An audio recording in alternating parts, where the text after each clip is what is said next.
Ms. Saltzman, if you were leaving under those kinds of circumstances, why wouldn't you get a receipt for the $600 that you say you gave him?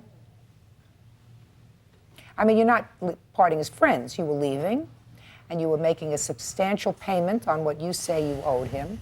So it would seem to me to be... I never thought he would take me to court. I thought it would be through friends that I could pay him off for the car. I told you. Well, you weren't friends. Clearly, at that point, you were angry with each other because you just told me that he... When I left for Vegas in January, we weren't like, we'd gotten to an argument, and he raised his hand to me and called me a really foul word in front of his family. And I said, I'm leaving.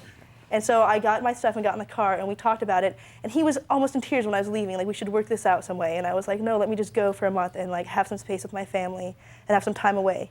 So you can keep the money, and I'll be back. At least you're going to have some payment towards the car. What is all this? This has absolutely nothing to do with the fact that you owe me $1,700. No, just a second. She's saying, sir, that she gave you $600, and I'm trying to figure out if I believe that. Clearly, you are owed some money from this car, but I'm not exactly sure how much it is. So that's what I'm trying to ascertain, whether I believe that you received from her, first time you split up, $600. So, Ms. Saltzman, you were leaving him. You told me this whole story, and you said, well, I told him to just keep the money. What I want to know is when you say you gave him the money. It was a week before Christmas, in actually December. So it was, and then you stayed together until when? Well, I left for a month, and I came back in the end of January. When did you leave?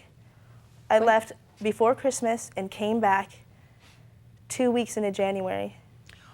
And we got back together again. I want you to tell me exactly under what circumstances you said you gave him the $600. Under the circumstances that I was leaving and going to take the car. Tell me. Were you in the living room? Were you in the kitchen? Were you in the driveway? Were you in the car? We were upstairs in the bedroom, and all right, you were upstairs in the bedroom. I was packing my stuff and leaving for Christmas. Okay, and he said to you what? And you said to him what? Come on. I said that I'm leaving, and he said, well, give me money for the car, give me something. And I said, I don't have anything. I said, just a minute ago. Jump! I said, I need the car to leave. You're in your hometown with your family. You'll have your sister's car. I'm going to leave for the month. And this is all I had. I had 2 or 3 paychecks that I had cashed right before we left Northern California to come to Southern California. And I gave him that money to... Just a minute. So your paychecks were for how much? There was 3 of them. There were approximately...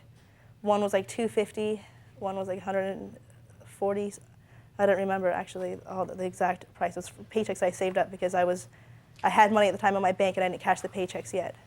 You had or you had not cashed the paycheck? I had not until we left Northern California. So I had all this money left because of Northern California. Because we're doing okay. You go to the bank and you cash one paycheck. I didn't cash the paychecks in front of him. Like at that point, I'd already had the money. So is what you're telling me is you kept cashing your paychecks and storing the money someplace in the house? Yeah. Well, in the bank, and then I had extra money in the house when I was leaving. Well, where'd you get the extra money from? Well, the money that I didn't put in the bank was extra. But you put some of the paycheck money in the bank? Yeah. Well, you just told me what your paychecks were, and they didn't even add up to $600. So if you put some of the money in the bank and you had some of the money in the house... I gave him $600. That's the whole point. That I gave him $600 And I'm trying to figure out where you got $600 from. I don't believe that you gave him $600. I'm trying to make sense of your story, madam. Okay. I find it difficult to make sense of your story. I can understand that it's difficult for you to... Understand your story. All right. You have the car now? Yes. And your agreement was that whoever kept the car paid off the other person. Is that correct? Yes. Is that correct? That is correct. Oh. And how long did you use this car together? For a year. How long did you use it together?